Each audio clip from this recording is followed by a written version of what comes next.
আসসালামু আলাইকুম অষ্টম শ্রেণীর শিক্ষার্থীরা, তোমরা সবাই কেমন আছো? আর আজকে আমরা খুবই গুরুত্বপূর্ণ কিছু প্রশ্ন নিয়ে হাজির হয়েছি। অর্থাৎ এই প্রশ্নগুলো যদি তোমরা পড়ো, প্রত্যেকটা অধ্যায় ভিত্তিক কিন্তু আমরা প্রশ্নগুলো দিয়ে দিয়েছি। যত গুরুত্বপূর্ণ টপিক আছে সবগুলো তুলে ধরার চেষ্টা করেছি যেন তোমাদের কোনো ঘাটতি না থাকে। তো দেখো এখানে কি বলা হয়েছে, অষ্টম শ্রেণীর নমুনা প্রশ্ন, বিষয় হচ্ছে জীবন ও জীবিকা। সিলেবাস কিন্তু আমরা জানি 1 থেকে 59 পৃষ্ঠা পর্যন্ত। এমনকি আমরা কিন্তু জানি আমাদের প্রথম পরীক্ষা হচ্ছে যে জীবন ও জীবিকা। তো দেখো প্রথম আনন্দময় কাজের সন্ধানে, কাজগুলো হচ্ছে যে 1 নম্বর আমরা দিয়েছি তুমি তোমার পরিবারের যেসব কাজে সহযোগিতা করো করো। তারপর 2 নম্বর দেখো পারিবারিক বাজেট করার ফলে কি কি সুবিধা পাওয়া যায় তা লিখো। 3 নম্বর দেখো পারিবারিক বলতে কি বুঝো। 4 নম্বর দেখো মজুদ খতিয়ান কি। 5 নম্বর কখনো রান্না করা খাবার অতিরিক্ত বলে। 6 নম্বর মজুদ খতিয়ান তৈরি করার সুবিধা কি। 7 নম্বর মাইন্ড ম্যাপিং এর মাধ্যমে পারিবারিক মজুদ ব্যবস্থাপনা এগুলো তুলে ধরো। এগুলো কি স্যার? আমাদের একক কাজ।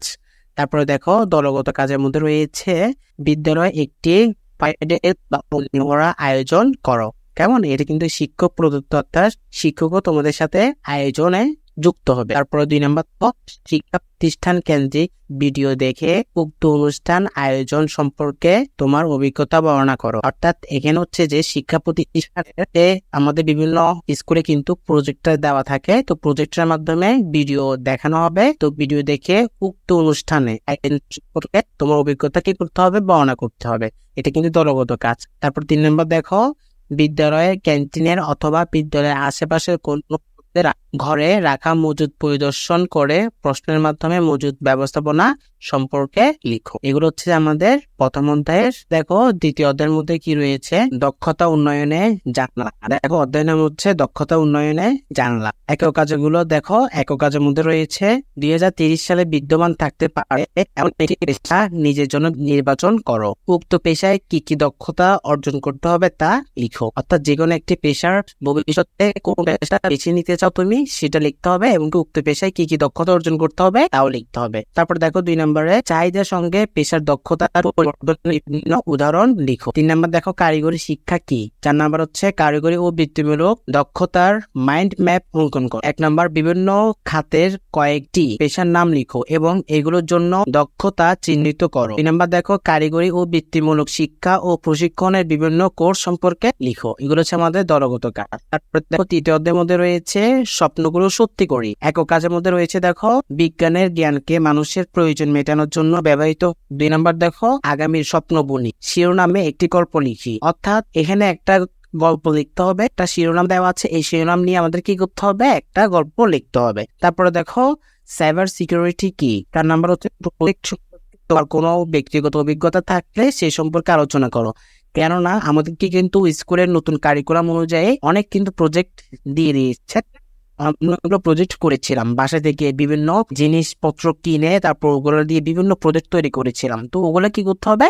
ব্যক্তিগত অভিজ্ঞতা থাকলে আলোচনা করতে হবে।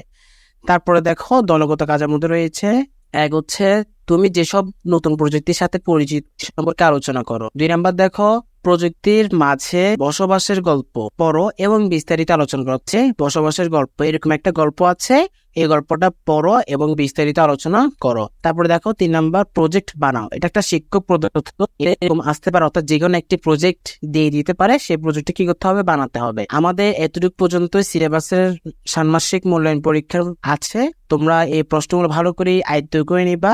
আর অনেক শিক্ষার্থীরা বলেছে আমরা উত্তরগুলো কেন দিয়ে দিচ্ছি না। উত্তরগুলো দিলে তো তোমরা বইয়ের মূল বইটা তেমন পড়বা না, কেননা এগুলো সবগুলো বই কিন্তু প্রশ্ন কিন্তু আমরা এলসিডিবি কর্তৃক বোর্ড বই থেকে আমরা দিয়ে দিয়েছি। এগুলো যারা পড়বে, অর্থাৎ উত্তরগুলো যারা বের করতে পারবে, তারা অবশ্যই অধ্যায়টা সম্পূর্ণ ঝালাই করে নিতে পারবে। অর্থাৎ ঝালাই বলতে একেবারে আয়ত্ত করতে হবে। আর আয়ত্ত যদি করে ফেলো তাহলে প্রশ্নগুলো তোমার থেকে ইজি লাগবে। কেমন? তাই আমার সাজেশন একটাই, তোমরা বোর্ড বইটা ভালো করে ফলো করো। বোর্ড বই থেকে সবগুলো প্রশ্ন আসবে, এর বাইরে আসার কোনো সুযোগ নেই। তো আজকে এতটুকু পর্যন্তই। বাকি প্রশ্নগুলো পেতে হলে অবশ্যই আমাদের ইউটিউব চ্যানেলটি সাবস্ক্রাইব করে রাখবা এবং প্লেলিস্ট আকারেও অনেকগুলো ভিডিও দেওয়া আছে, সেখান থেকে দেখে নিবা। আজকে এতটুকু পর্যন্ত, সবাই ভালো থাকবা, সুস্থ থাকবা। আসসালামু আলাইকুম ওয়া রাহমাতুল্লাহ।